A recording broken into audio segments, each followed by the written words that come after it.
তারা ঈসাকে মনে করে আল্লাহর সন্তান। আল্লাহর সন্তানের জন্মদিবস আপনি পালন করতেছেন।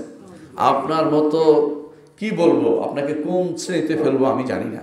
আপনাকে জাহেল বলবো না আপনাকে আর কিছু বলবো, আমার জানা নেই। এত বড় জঘন্যতম কাজ আপনি কিভাবে করতে পারেন?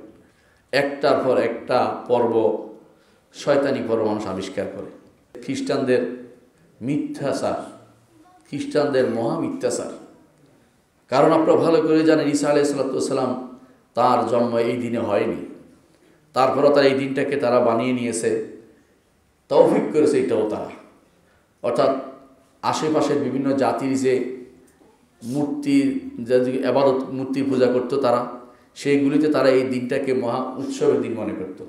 তারা কিন্তু তাদের সাথে মিলেমিশে একটা বানাইলো যাতে করে ওরা তাদের মতো একসাথে চলতে পারে এবং তাদের রাষ্ট্র টিকে থাকে, তাদের বক্তব্য টিকে থাকে। এই জন্য তারা এটাকে দিন বানিয়েছে। ঈসা আলাইহিস সালামের জন্ম এই দিন হয়েছে, তারা কেমনে বুঝলো? কোথায় আছে এই কোনো দলিল কি কোথাও দিতে পারবে? তাদের কোনো কিতাবে আছে সেটা? এটা বানিয়ে নিয়েছে একটা জিনিস, আর সেটাকে আপনি মিথ্যা উইশ করছেন। তাদের জন্য উইশ করা আপনার জন্য হারাম। শুধু হারাম না, আরেকটা কারণ, তারা ঈসাকে মনে করে আল্লাহর সন্তান। আল্লাহর সন্তানের জন্মদিবস আপনি পালন করতেছেন। আপনার মতো কি বলবো, আপনাকে কোন শ্রেণীতে ফেলবো আমি জানি না। আপনাকে জাহেল বলবো না আপনাকে আর কিছু বলবো, আমার জানা নেই। এত বড় জঘন্যতম কাজ আপনি কিভাবে করতে পারেন? আল্লাহ তাআলা কি বলছেন? ওয়াকালু ইত্তাখাযার রহমান ওয়ালাদা। তারা বলে যে রহমান সন্তান গ্রহণ করেছে। লাকাদ জিতুম শাইআন ইদ্দা। কত মারাত্মক কথা তোমরা বলেছ।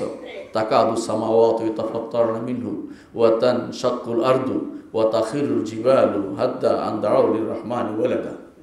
আসমান ফেটে চৌচির হয়ে যেতে চায়, জমিন ধ্বংস হয়ে যেতে চায়, পাহাড় টলে যেতে চায়, চূর্ণ বিচূর্ণ হয়ে যেতে চায় যখন তোমরা আল্লাহর জন্য সন্তান সাব্যস্ত করো। এরা সন্তান সাব্যস্ত করে আর আপনি সেদিন তাদেরকে উইশ করেন।